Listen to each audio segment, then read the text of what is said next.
ဘယ်အနုပညာရှင်မှမလုံနိုင်တဲ့အလှမျိုးကိုတလားကျော်တိတိလှုပ်လာခဲ့တဲ့နန္ဒာလိုင်တို့ဇေမီသားစု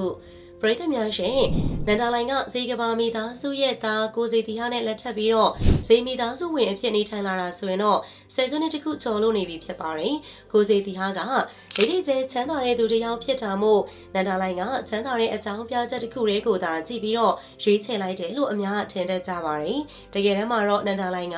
ကိုစီတီဟာရဲ့ငွေတစ်ခုတည်းကြောင့်မဟုတ်ပဲစိတ်ရင်းစေတနာကောင်းပြီးတော့ပကာသနာကင်းတဲ့စိတ်တွေကြောင့်လက်ထပ်ခဲ့တာပါ။ဒါကြောင့်မို့လဲကိုစီတီဟာနဲ့လက်ထပ်ပြီးတဲ့နောက်မှာနန္ဒာလိုင်ရဲ့အနေထိုင်ပုံစံကပြောင်းလဲသွားခဲ့ပါတယ်။နန္ဒာလိုင်တို့ကချမ်းသာကြွယ်ဝတဲ့အကြောင်းကိုကြွားလုံးထုတ်ရတာမျိုးလည်းမကြိုက်သလိုလူအများမျက်စိမနှောက်အောင်သာနေတာဖြစ်ပါတယ်။ဒါအပြင်အလိုတန်းရရောပြီးတော့လူရန်စားခွဲခြားတာမျိုးလုံးဝမရှိပါဘူး။နန္ဒာလိုင်တို့မိသားစုကချိုးတဲတဲ့သူတွေအပေါ်မှာလည်းစာနာစိတ်နဲ့အမြဲတမ်းကူညီတတ်တာဖြစ်ပါတယ်။အခုနောက်ပိုင်းမှာဆိုရင်ဂုံစင်းနှုံးကလည်းတရိပ်ရိပ်တက်လာခဲ့တာဖြစ်ပါတယ်။ဂုံစင်းနှုံးတက်လာတာကချမ်းသာသူတွေအတွက်တော့အကြောင်းမဟုတ်ပေမဲ့ချိုးတဲတဲ့သူတွေအတွက်ကတော့အယံကိုခက်ခဲပါတယ်။ဒါကိုနန္ဒာလိုင်နဲ့ကိုစီတီဟာတို့ကကိုချင်းစားတဲ့အတွက်နေစဉ်ထမင်းဟင်းအလူတွေလုပ်နေခဲ့တာပါ။နေတိုင်းအိမ်မှာဟင်းနေချက်ပြီးတော့ရက်ွက်ထရချိုးတဲ့သူတွေကိုဟင်းတုပ်လိုက်ဝေတာပါချိုးတဲ့သူတွေရှိတဲ့နေရာတွေကိုကိုစီတီဟာစုံစမ်းပြီးတော့ဟင်းတုပ်ကိုကားနဲ့လိုက်ဝေပေးတာဖြစ်ပါတယ်ဟင်းကိုကိုယ်တိုင်ချက်ပြီးတော့အိမ်နဲ့ထုတ်ပြီးပကံသနာကင်းတဲ့အလူကိုသာလုပ်နေခဲ့တာဖြစ်ပါတယ်တနေရာတဲ့လှူတာမျိုးမဟုတ်ပဲကားနဲ့လိုက်ပတ်ပြီးတော့လှူပေးတာကြောင့်တကယ်ခက်ခဲတဲ့သူတွေလည်းရရှိပါတယ်ကိုစီတီဟာနဲ့နန္ဒာလိုင်တို့ကအခုလိုလူနေချောင်းကိုမီဒီယာတွေမှာချပြပြောဆိုတာမျိုးမရှိသလိုမီဒီယာတွေခေါ်ပြီးတော့လည်းမလူနေပါဘူးကိုစီတီဟာကမှတ်တမ်းနေနဲ့သူ့အကောင့်မှာသာတင်ပေးတာဖြစ်ပါတယ်စာလူတဲ့ရက်ကတင်ပေးခဲ့တာဖြစ်ပြီးတော့အခုလိုလူနေခဲ့တာဆိုရင်တော့တလနီးပါးရှိလာခဲ့ပြီဖြစ်ပါတယ်9လပိုင်းကလေးက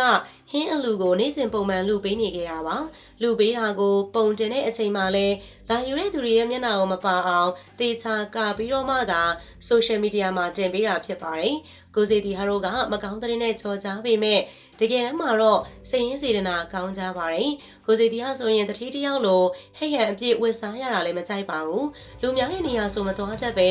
သမီးတွေရဲ့ចောင်းပွဲတွေလိုက်ရတယ်ဆိုရင်တောင်အပြင်မှာသာထွက်ပြီးတော့နေတတ်တာပါအပြင်ကဇမ်းပြင်ပေါ်မှာသာထိုင်ပြီးတော့ပကာသနာကင်းကင်းနဲ့သာနေထိုင်ဖြတ်သန်းတတ်တာဖြစ်ပါတယ်ဒါကြောင့်မို့လဲကိုစီတီဟာတို့ရဲ့နေထိုင်မှုက